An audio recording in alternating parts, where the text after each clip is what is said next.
Hey guys, welcome back to another episode of the Typical Skeptic podcast.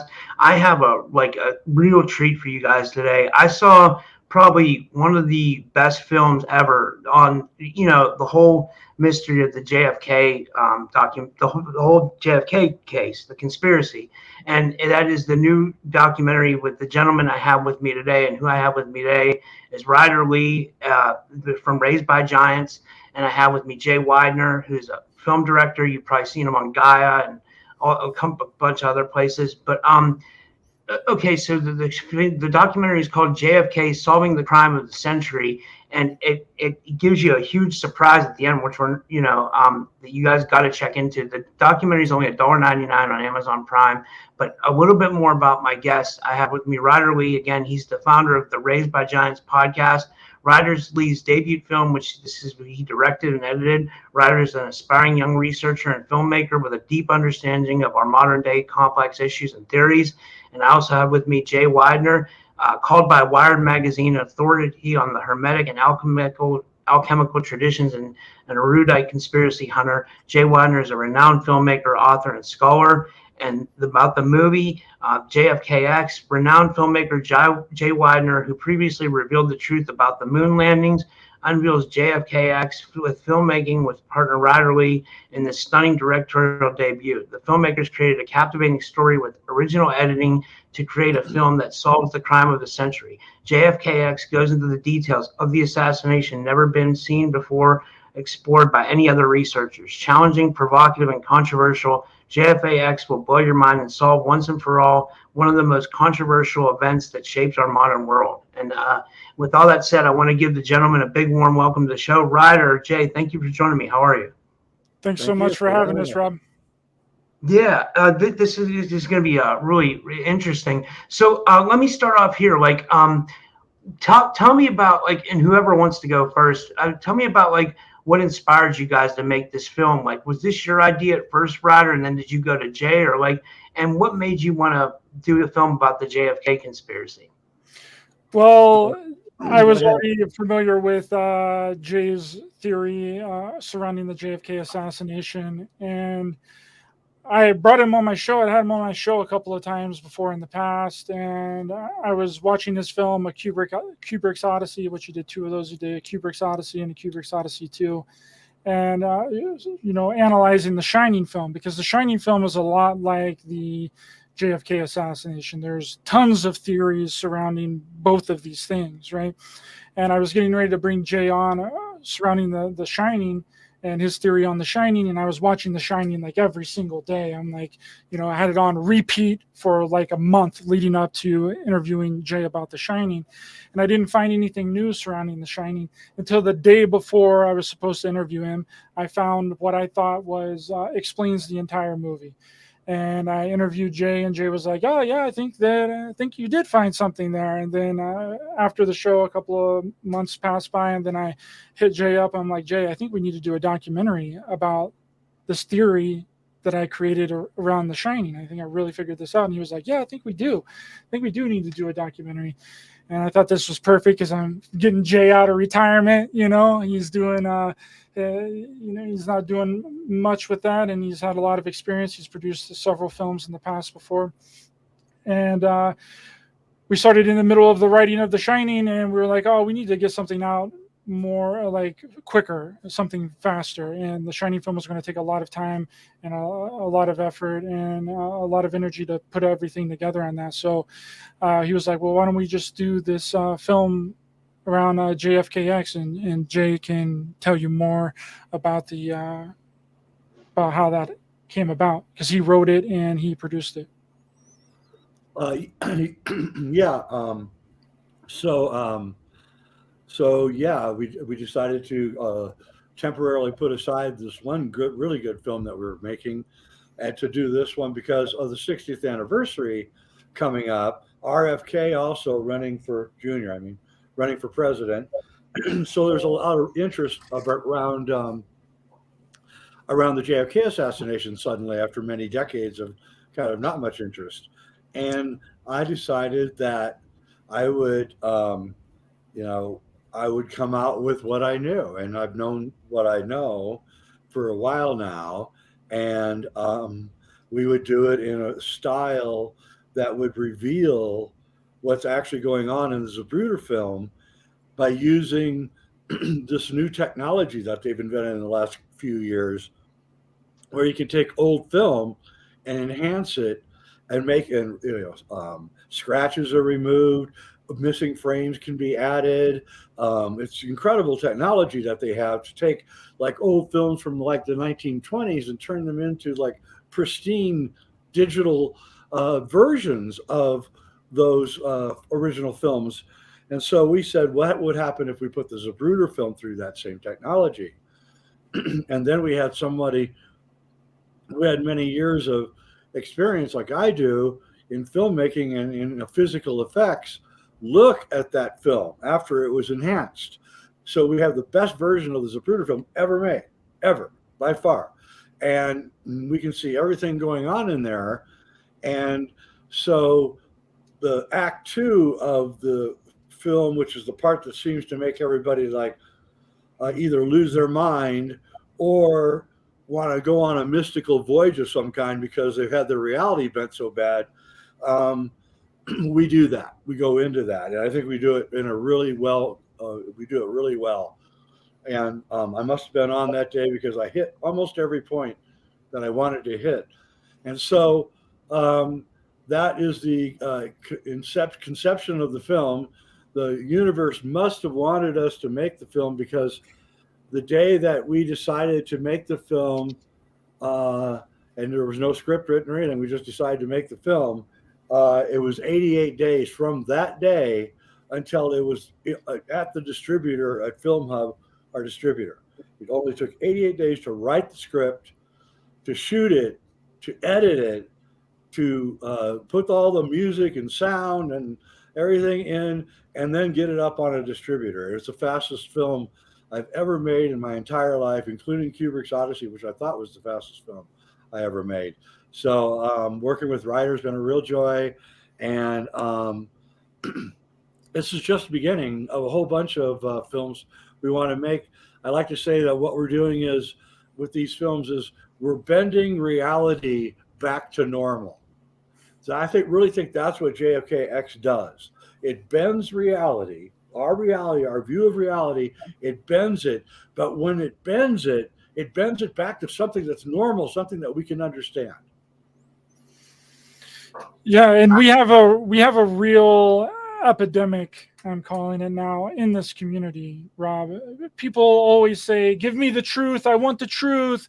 But really what they mean is they want their preconceived thoughts and ideas regurgitated right back to them, right? Yeah. And this film that me and Jay put together, JFKX, is unlike anything you've ever heard before. And when people hear, oh, there's a new JFK documentary or new JFK movie coming out, they're like, how many times can they tell us that the CIA did it, or that there were multiple shooters, or that it was the driver of the limousine that did it, or the grassy knoll shooter, blah, blah, blah, blah, blah, blah, you know, we've all heard before. Well, in this film, JFKX, Solving the Crime of the Century, on Amazon Prime, we show you that it's none of that, right? It's not the grassy knoll shooter. It's not Oswald. It's not the driver of the limo. It's not the CIA. And when you really think about this, Rob, why hasn't the government released all of the JFK files, right? What's in those files that's so important that they can't be released, right? I mean, so important that Trump wouldn't even release them after telling the public that he would, right? And there's a lot of theories surrounding that. A lot of people think, oh, well, it's the technology. They don't want technology getting out. And all. It's not that, right? It's what we present in this film, and I'm very confident in that. And it should be noted that there's a big special relationship between Trump and the Kennedys, especially JFK Jr. And so they were really good friends. They would hang out together and play golf and do a lot of stuff together. So I think Trump, you know, when he saw what the truth was, I think he was as flabbergasted as you're going to be when you see what's going on. And he didn't want to hurt the Kennedy family, to be honest with you, because it does hurt the Kennedy family. It does. It's so interesting, and I don't want to give anything away, but one thing that I thought that I would touch on was the Zapruder film itself. Like, for example, like I know you guys use that to analyze, and here's what I learned from watching your documentary, and I think it's okay to say this, that no other there were news outlets that day that were supposedly they had access to film that day, but they didn't for some reason. Like all the big networks, ABC, CBS, NBC, they all had access to film, but there was no film of this. Okay, The so only at the time, film is a Zapruder film, right? yeah, so the technology at the time was they were using 16 millimeter, mostly Bolex cameras, and they would have a processing place in the news place, would have a little processor, and there'd be hire a guy, and he'd run the, so that you get it on the air as fast as possible, right? So news stories have to get from camera to the negative to process, to print, and then process again. So there's two processes that have to happen. So this has to happen over like a 2 or 3 hour time period. So what they would do is they send everybody out, and they get all the film, and they got to get all the film back to the lab by 2 o'clock so they can get to the 5 o'clock news or the 6 o'clock news or whatever. So there's no way they would not have covered this. There was an ABC, a CBS, and an NBC outlet in Dallas with full regalia of cameras, lights, expert camera people, and yet, but we show that they did. We show a guy with a camera, obviously a news guy with a 16 millimeter Bolex, but he's not photographing the parade with Kennedy that just happened over there. He's photographing a couple of people who are down on the ground because they don't know what's going on and they're scared. In other words, if it bleeds, it leads. But if they just turned their camera this way when the president and his wife came by, they would have gotten something that really bleeds, but they didn't. And so that makes me think that there's no way. I used to do newsroom journalism. If you nabbed a shot of President Kennedy and his wife in a limousine, you could sell that. You could sell that shot. It would be worth a lot of money to other news outlets and things at the time. But no, they didn't do it. None of them did it. It's like, why wouldn't you do this? And it's the beginning of the mystery, actually. It's the beginning of it. And then there's the other thing that's really important to mention is that, and people don't really mention this because everybody says CIA, but Bobby Kennedy wasn't investigating. Bobby Kennedy was JFK's attorney general and his brother, and he was not investigating the CIA. He was investigating the mob. He was doing a blanket dive into the mob for the first time in American history, and he was peeing off a lot of people who are not happy about being investigated. Several times the mob had to move their meetings because Bobby Kennedy's boys were going to raid the place and arrest everybody. So the mob was really unhappy, and I believe that this plays a large part in the events that took place that day. Do you want to go ahead, Ryder? I have a question about that, but you can, if you wanted to talk about, or if you wanted to riff off that, or. Well, what I wanted to mention too, that it's important to talk about as well, is that there are two splices in the Zapruder film, right? And the first splice occurs, I believe, at 1:33, if I'm not mistaken. But the most important splice occurs right as the limo goes behind the Stemmons Freeway sign at frame 207. It jumps from 207 to 212, right? There's 4 frames missing in the Zapruder film. And Jay, being a filmmaker, can tell you what that means, right? When there's a splice in a film, in a video, or anything, that means that that film or that video has been altered. They have changed that film. Yeah, and the fact that Time Life owned the Zapruder film when the Warren Commission subpoenaed it to look at it, and Time Life didn't tell the Warren Commission that there was missing frames and 2 splices. This is a 27-second film. 2 splices in a 27-second film is incredible, and they didn't tell anybody. There's a word for it legally about suppressing evidence. You cannot suppress evidence. We want to know the name of the technician who made the 2 splices, and we want to know when and why those splices were made. And the problem with all this is that when you're an investigator or a researcher, you're not allowed to have coincidences. They're just not allowed. And the coincidence of it being right when the limousine goes behind the sign so you can't see the occupants and what they're doing is just suspicious as hell. I'm sorry. And it's like the one place, if I was going to alter the film, that would be the one place I would choose. And the 4 frames, well, what's going on in those 4 frames and why are they gone? And so I believe that from my examination that there was a how do I put it, the timing between Zapruder sitting on the grassy knoll and filming and Kennedy and the car going by. There was a mistiming, and something odd happened in the mistiming. It got seen that they had to cut. And if you think about it from their point of view, they were going to bury this film. It was never going to be seen in public. If it hadn't been for Oliver Stone, it would never have been seen in public, really. So they just thought that they could just get away with it, and they did, and they almost did. And now it's time to repair the Zapruder film, make the really, really good copy like we did, so that it's fully digital and we can see everything going on. And then for the first time, we can see what really happened. And we can see that the events are not like any researcher, whether you're with the government or you're with the conspiracy community, none of them have seen what's actually there. It's not their fault. It's not their fault because they never had this kind of pristine quality copy that we have.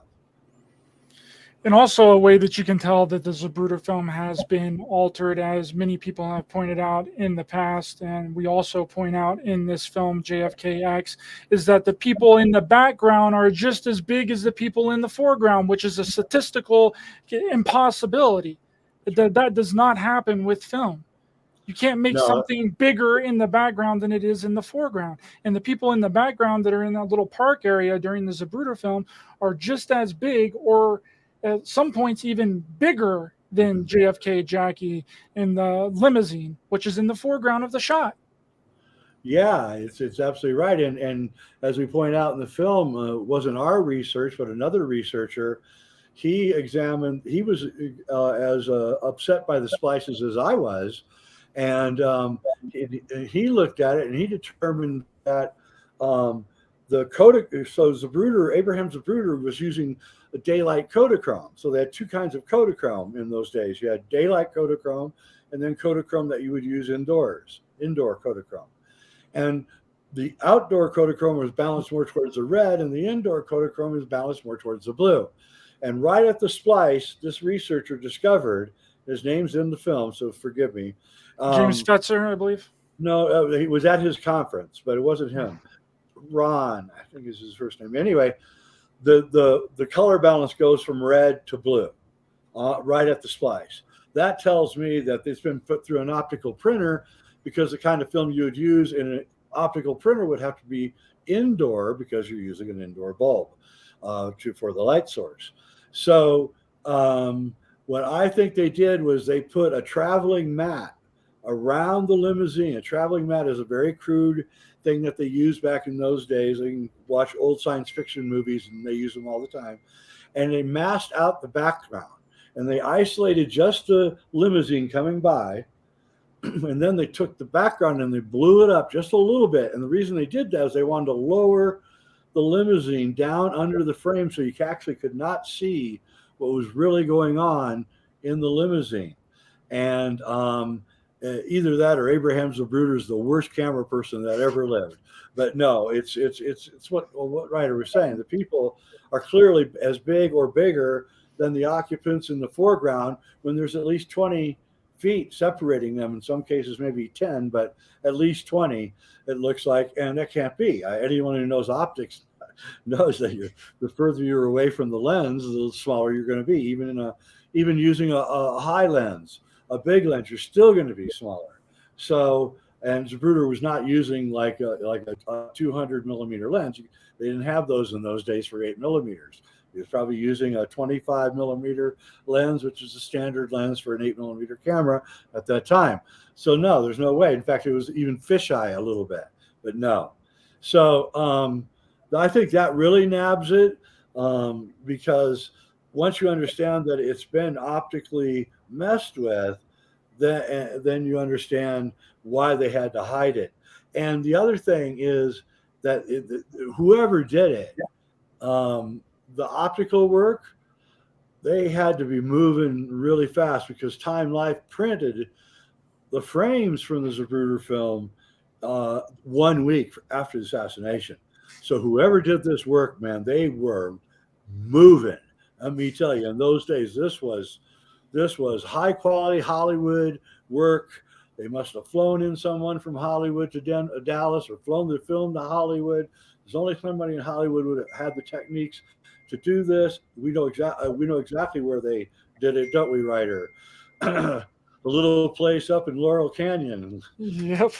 is where they did it, and Old Lookout. Yeah, Old Lookout, and that's where Time Life was centered anyway, in L.A. So, it was all perfect right there. So they probably just flew the film out to L.A. and changed it 3 or 4 days, and then got it up on Life magazine, and then said, "Hey, we're burying this for the rest of our existence, and no one will ever see it." And if it hadn't been for Robert Groden, who was a researcher who smuggled out a copy in like 1968, and then finally ended up showing it to Geraldo Rivera on Good Night America in 1973, 1974. 11 years after the assassination, America finally got to see a crappy version of the Zapruder film. And we've been told for all those years that Oswald had shot Kennedy right here in the back of the head. Yep. And then we watched the Zapruder film, and it's clear that he shot here, like there's somebody over there shooting him, right? And that caused the grassy knoll conspiracies to explode, and because that's where a shooter would have to be. And so that's where everything emerges at that point. But it's just confusion over a very crappy copy of the Zapruder film. And we really never got a good copy until Oliver Stone invested $80,000 into it by giving Time Life $80,000 to make a good copy. And that copy, the full copy of that copy was on the internet, on YouTube, for about 3 months in, I'd say, 2010. Somebody in Oliver Stone's camp put the whole thing up, and I saw it. And that's when I first saw what was really going on. Oliver Stone quickly took that off, or somebody, I don't know if Oliver Stone took it off. Somebody took it off, and it's not been up since. So that really made me want to really use this new software on the crappy version of the Zapruder film that is out, so that I can show the world what I saw when I looked at the Oliver Stone version 10 years ago, 13 years ago. Yeah, and I was going to say, and you're very, very schooled at looking at film, because you've done so many films. So like, it's almost like an expert opinion on your take on this, whatever happened. And I'm not going to give it away, because I want people to know. I am, and what's going to happen, I hope, is that guys like who, because I got the bona fides, but I don't have that top 10 bona fides. I'm really hoping that guys like Quentin Tarantino give it a look. Our film, the good version, so they can see a good version of it. And he's going to see it. There's just no doubt about it. He's going to see it. He may have already seen it. It may be because I have done a deep dive into the moon landing and Stanley Kubrick and all that. And I can tell you right now that it's an inside joke that Kubrick did the moon landings in Hollywood.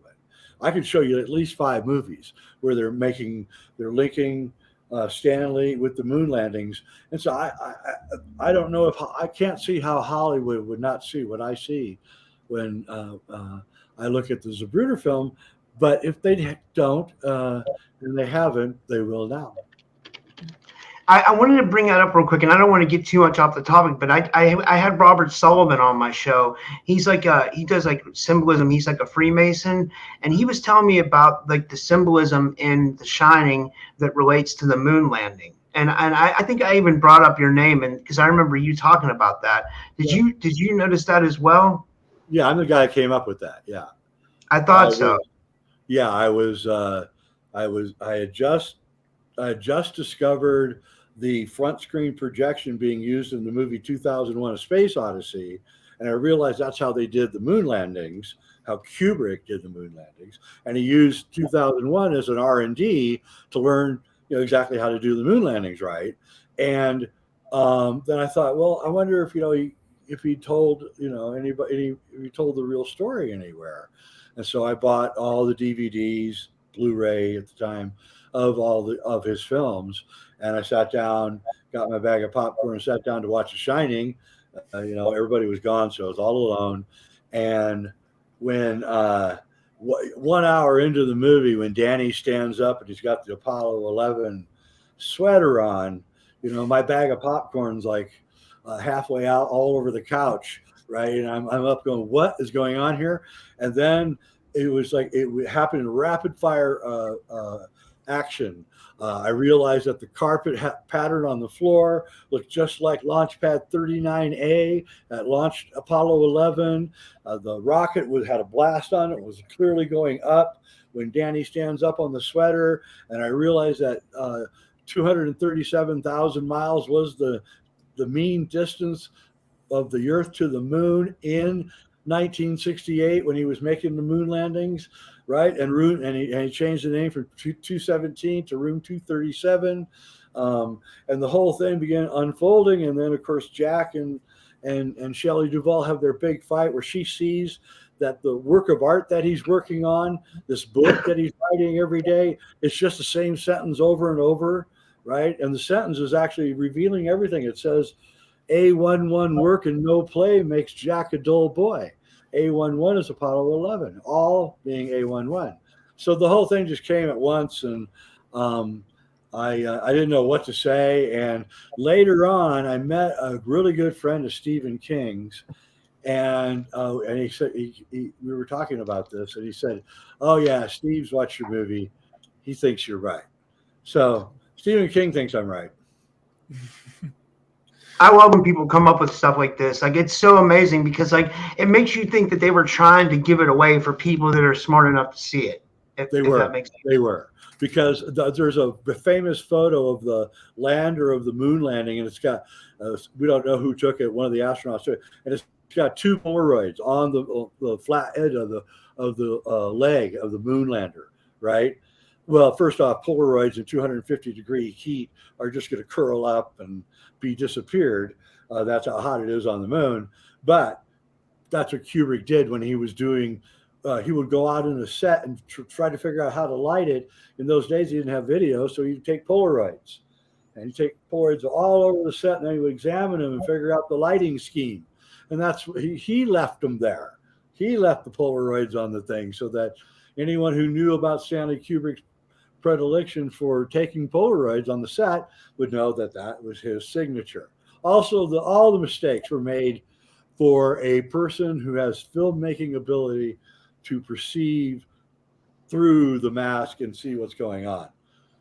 What the problem with JFKX that I've discovered is that the moon landing is not personalized. There are people who work at NASA who do not like me, even though I didn't say we didn't go to the moon. I just said what they showed us was fake. So I'm not saying that your dad and mom who worked on Apollo weren't actually doing it, or your grandfather these days. But anyway, but with JFKX, everybody has it's like a religion. Everybody has this, they're wrapped up in it now. The triangulated shooting from the Bell building across, and the Dow Tex building, and the book depository, and everybody's got these incredibly elaborate theories, and I'm well aware of all of them. I think I haven't heard all of them. And I knew that 99% of them had to be wrong because they're all contradicting each other. Jackie did it, the driver did it. Everybody's saying what happened, and nobody's asking, like just common sense questions, like how loud is a 30 caliber bullet? How big is a 30 caliber bullet? Could you fire a 30 caliber bullet in the town square and no one would go look at you as you were firing? There's just a lot of questions that the really good researchers have not asked, and I think we're the first to ask those questions. Yeah, one thing I wanted to bring up, and Ryder, I wanted to get your opinion on this. It's something that you and I talked about before the show started. I asked you about the technology that might have been, that maybe Kennedy had privy to. The reason why I say this is because there's a reason why the CIA won't release those files, and I think it's number one what you guys figured out, but maybe two what you talked about before the show. Could you talk about that, Ryder?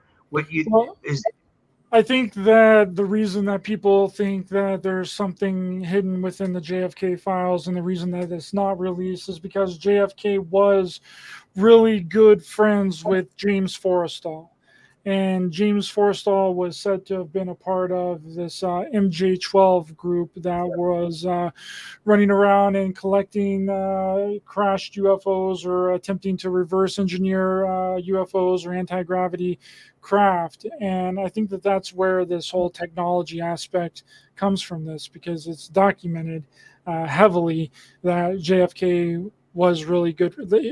James Forrestal, he was the Secretary of the Navy, and he kind of took JFK under his wing. And there are reports that they went to Germany right after World War II to look at some of the advanced technology that the Germans were working on at that time. And then they came back to the United States, and JFK ran for Senate, and James Forrestal became the very first Secretary of the Navy. So I think that's where those theories come from. Yeah, Secretary. Yeah, and for you guys who don't know, James Forrestal was thrown out of a window. He was suicided. The last person to talk to him was Johnson, by the way, Lyndon Johnson, which is pretty funny. So he may have even thrown him out. Who knows? Johnson was like 6'4", pick him up. So Forrestal is this story here, this little known story that Ryder's talking about, is really one of the key elements. So as I point out in my Kubrick's Odysee, that Kennedy said that we had to get to the moon in 1961. He said we had to get to the moon by the end of the decade, knowing full well that rocket, because Wernher von Braun had already said you need a rocket the size of the Empire State Building to get to the moon, and there's no way we could do that. That would would be incredible. And so Kennedy already knew that they didn't have it, but he knew because of Forrestal that they had this advanced technology, flying saucer technology, and so he knew that they could get to the moon with that. In fact, he may have already been to the moon by the time he even said it. And he was trying to, I believe, that Kennedy was forcing the deep state to release the secret technology, thinking there's no way that they were going to go to the moon with rocketry, so they're going to have to unveil what they had, not realizing that they were going to hire Stanley Kubrick and fake it so that they could hide the technology. And I believe that there's no coincidence that the Kennedys, the events of November 22nd, 1963, coincide exactly with Stanley Kubrick finishing Dr. Strangelove and beginning the pre-production on 2001. Happened at the same time. I believe it's actually possible that Kubrick met Kennedy in that time period, right? Like say early November 1963, in which Kennedy, said, "Okay, well, you're gonna fake it. I guess they got me. I can't do it." And Kubrick kind of felt sorry for him. And I believe the scene in The Shining at the beginning between Jack Nicholson and the hotel manager is a kind of a reworking of that meeting. They had a brief meeting, and people don't realize, but in Dr. Strangelove, Slim Pickens is going through all the stuff that you have to survive a nuclear war, prophylactics and a Bible and all that. And at the very end, he says, shoot, Feller could have a good time in Vegas with this stuff.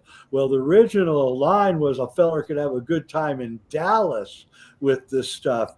And Kubrick had to fly Slim Pickens back to London to redo the line because the national state was like all freaking out that they said this about Dallas when the Kennedy assassination had just happened. So I don't believe any of that's a coincidence. I believe that Kennedy's ploy to get the technology released vanished when he realized they were hiring Stanley Kubrick to fake it, and the rest is history. And my theory surrounding the Shining really wraps everything up and supports Jay's theory as well. It doesn't disregard it. It really lifts the whole thing up, and that will be revealed in our next film surrounding the Shining. But one thing that I really wanted to mention that's really important that we didn't get a chance to talk to, I think Jay touched on it a little bit earlier, was with the Warren Commission saying that JFK was shot in the back of the head, right? And that's what the autopsy photos show. The autopsy photos show a shot to the back of the head on JFK. But the Zapruder film shows a shot coming from the right side of the face, hits him like right here, like right above the eye on the right side, and his head goes back into the left, right? But that's a completely at odds with what the autopsy photos show. Right. Yeah, somebody's lying.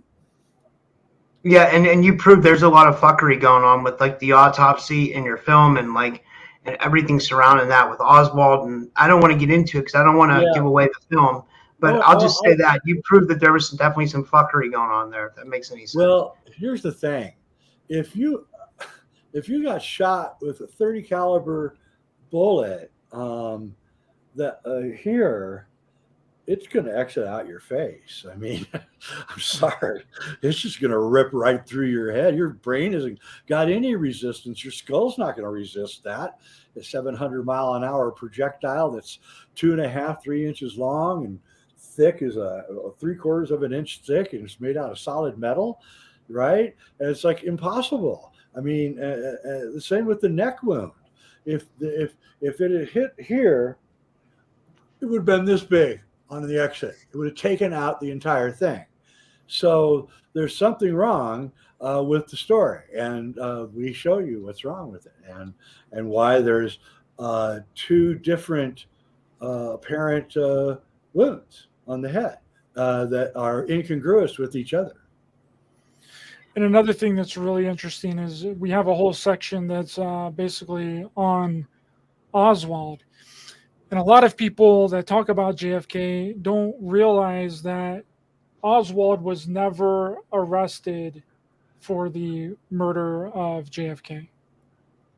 He wasn't. He was arrested for the murder of a police officer that supposedly happened after JFK was assassinated, named J.D. Tippit. And no one talks about that. No one talks about the murder of J.D. Tippit, right? And then Oswald is murdered very quickly after he's arrested for the killing Officer J.D. Tippit on the Dallas police force. Right, and then he was murdered really soonly after that by Jack Ruby, and then Oswald denied it the entire time because people were asking him. He said, "Well, all that I've been charged for is for the murdering of a police officer. That is all that I know." And he didn't even. It's clear that he didn't even know that JFK had been assassinated, right? And he called himself a patsy, right? So that's something that people do not talk about, and people more than likely don't even know. Yeah, I mean, it's a curious word that he chose, patsy, there, because it has a very specific meaning, framed for a crime you didn't commit. And, perfect word for him to choose at that moment. So the whole Oswald thing is so weird because it's pretty well agreed upon in the conspiracy community that he has to have been an intelligence agent.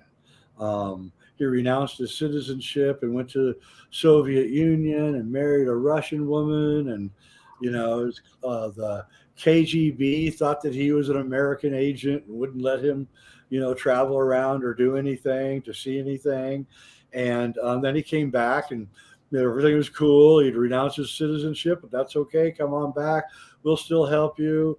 He was mentored by George Demortfeld, who was a Russian who, for some reason, this rich Russian businessman took a liking to this odd guy. Interestingly enough, when Jim Garrison went to look at all the places that Oswald had worked in New Orleans and in Dallas, he found that the last place that Oswald worked before he worked at the book depository was a coffee company in New Orleans. And when he examined the employees that had quit this coffee company over the time period from while Oswald was there, he found out that most of them had gone to Houston to work at NASA. It's like, what? And there is this curious NASA connection to all of this that maybe someday we'll do a follow-up film about it, because NASA, of course, is located in Texas, and Johnson was NASA's senator, and NASA was involved in the faking of the moon landing and the hiding of the technology. It's this incredible story here, but we didn't want to tell this story. There's also the whole story of the ritual aspects around the death of the president or the death of the king. It happened at the 33rd degree latitude. It's at the triple underpass. 3 shots rang out. There's all these threes going on in the assassination story. And of course, there's a Freemasonry temple right there in Dealey Plaza. So there's this weird, and of course, Camelot. The Kennedy administration was called Camelot, and Jackie was supposed to be like Guinevere, and he was King Arthur. Of course, King Arthur dies, and the kingdom is revitalized when King Arthur dies. And there's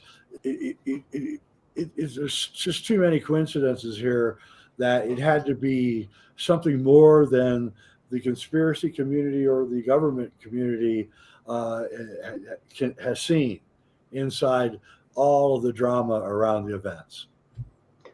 Yeah, my last question I have is this is a good question. I wanted to pick you guys' brain on this. Do you guys feel there were a lot of parallels between Kennedy and Trump? Like, do you think they were kind of going after the same thing? Like they were going against the deep state? Like a lot of people say that. That's why I asked that. Okay. So when Trump got out of business college, Wharton Business College, his dad was a big construction guy, but not in Manhattan. And he was Bronx and Queens and everywhere, but never in Manhattan. And there's a reason for that. And Trump said, well, Dad, I'm going to be building buildings in Manhattan. I'm not doing them out here. And Daddy Trump said, don't do it, dude.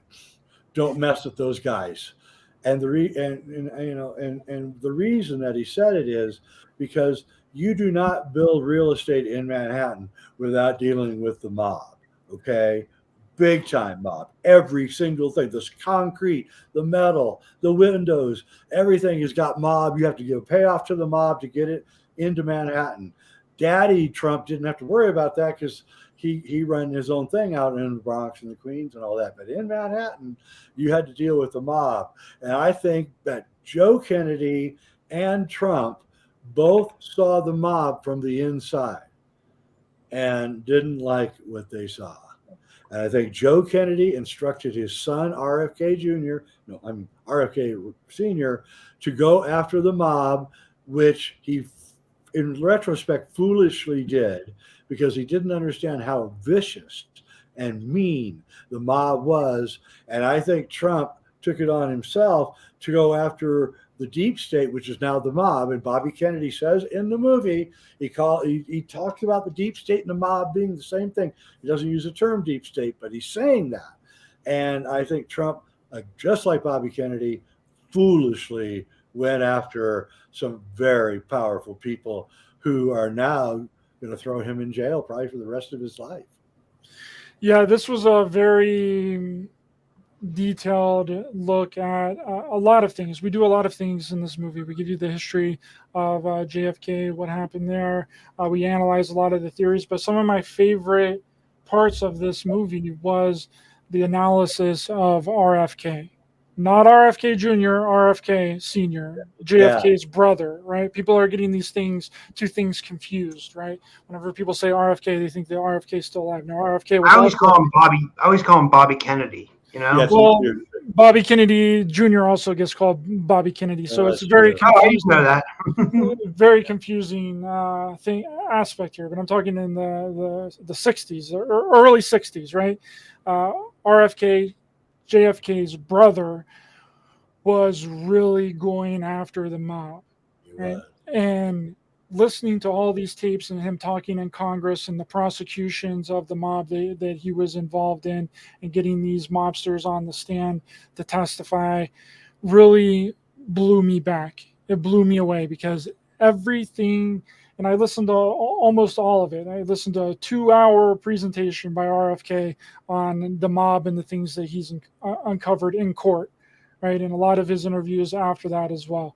And I was so surprised to hear, Rob, that almost everything that he was saying back in the early 60s, people are saying now, just in different words, right? Yep. They're regurgitating the exact same thing that RFK, JFK's brother, was talking about, right? RFK was talking about how he has uncovered a gigantic group of governmental organized crime, right? And that the groups are everywhere, that the corruption is so heavy. And this is back in the early 60s. He's talking about this, So just imagine where that's gone now. The mob just disappeared and they went underground. And now the mob is pretty much what people are referring to as the deep state. See, it's just the changing of the terminology, but the everything that he was talking about is the exact same, right? Now the mob is just these giant corporations, right? They rebranded themselves. They're no longer in the dark. They're doing these things out in the open now, right? So that was just something that I thought was very important to include in the film, because what RFK and JFK were doing, I even watched JFK's debates as well whenever he was running for president, right? And it was so incredible, the things that he was saying. It was literally giving me chills as I was watching it, because the way that he's seen the country was heading, he was trying to stop. He was legitimately trying to stop what is happening now. And he couldn't do it. I agree. And I think that he, through Joe, realized the ramifications that if we didn't stop this, it was going to end up in something like, well, what happened in 2020 here in the world. The mob would take over, and they would take over all the industries, and then they would concoct different things. The mob would throw brick through your window at night and then come by your shop the next day and go, oh, someone threw a brick through your window. Well, if you give me $100 a month, I'll make sure that never happens. Well, that's sort of what happened to the whole world in 2020, right? They like threw a brick through our collective window and then started telling us that if you want that window fixed, you got to do this and that and this and that. That's the mob. That's how they work. That's how they roll. So I think that is the most important part of the movie, besides the revelation of the Zapruder film, is the prevalence of the mob even in the 1960s. And I have to say that I do believe the Kennedys were actually heroes on that matter. They really did take it on their shoulders to fight some really evil forces. The events of November 22nd, 1963 were a direct result of that fight against the mob. And I hope everybody watches JFKX, Solving the Crime of the Century, on Amazon Prime. It's not even $2. It's like a quarter of a latte. So you can get your whole family around. It'd be like 15, 20 cents each. And watch it, because I think it's important for the boomers too. So if you've got old folks around, they need to see it, because their minds have been so screwed up by all the theories and everything going on.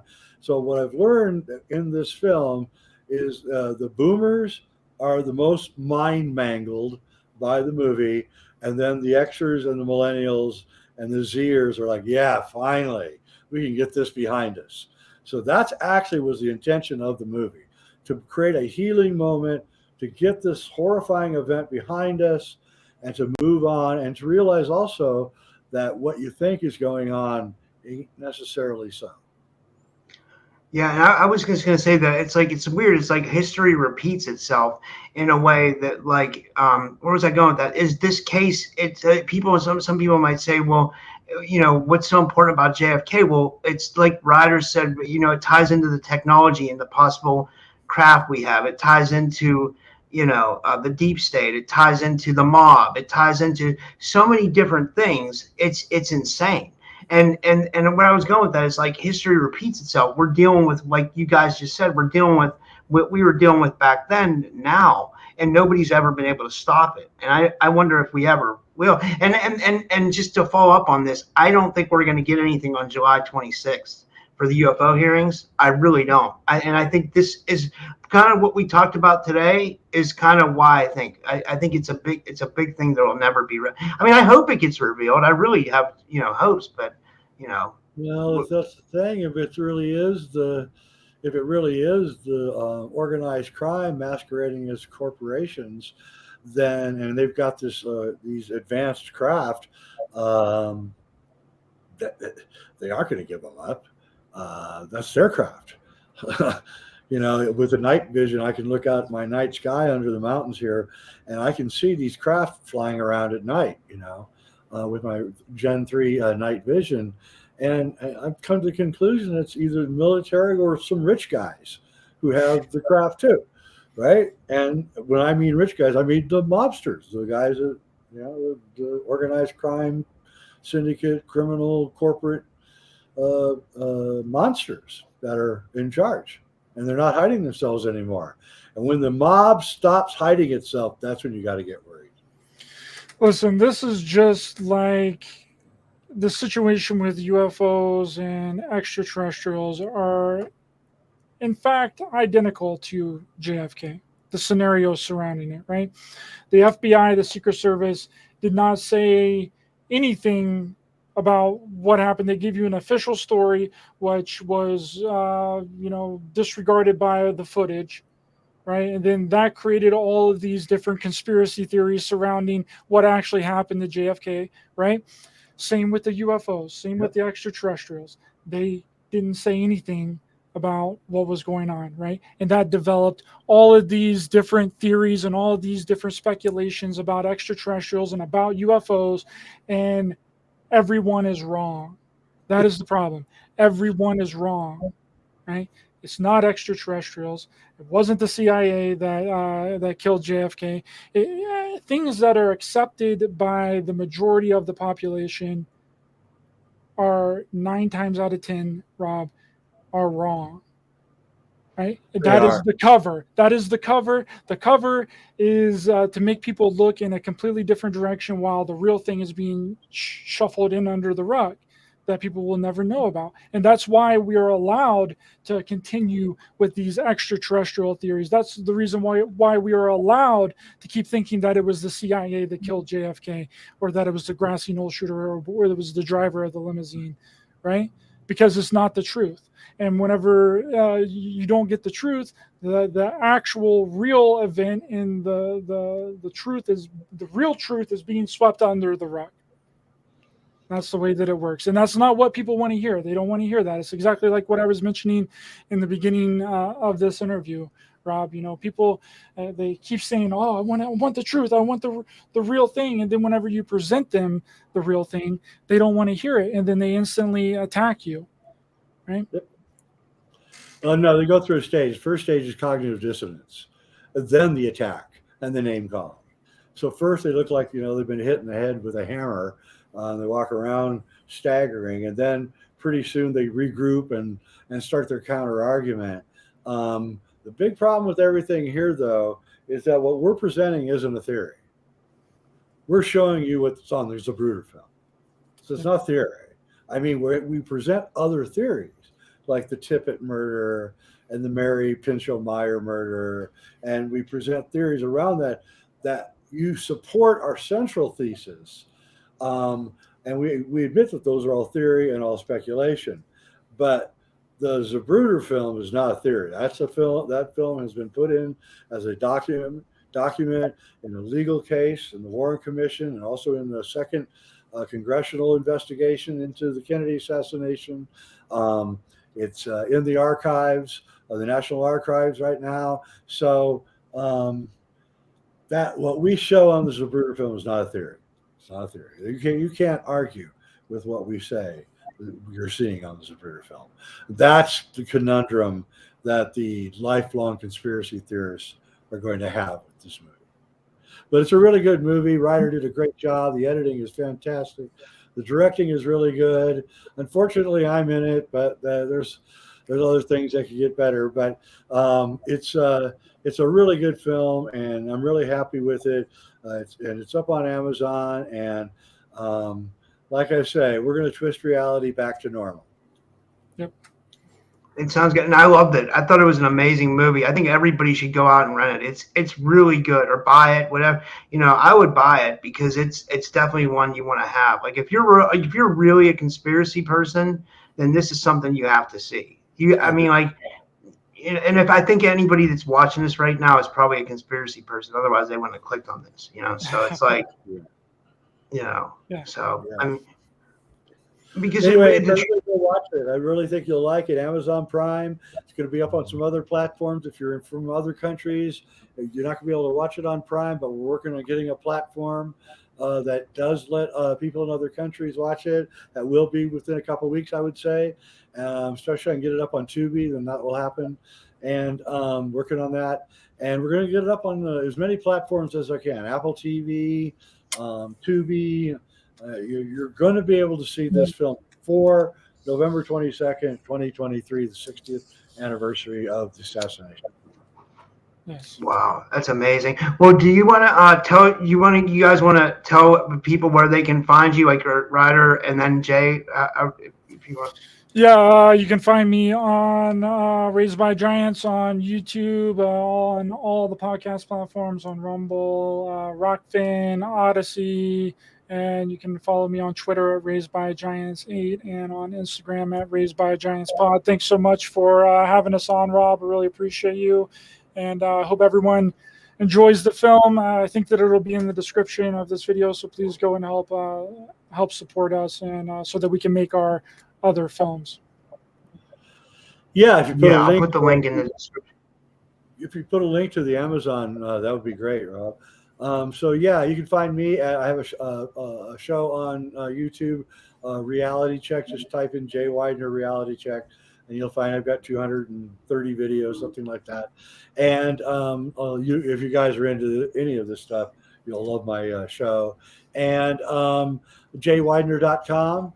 All my films are up at Gaia.com and on Amazon.com. So I have about 24 films that are up on there. And so take a gander at all that and look at my website.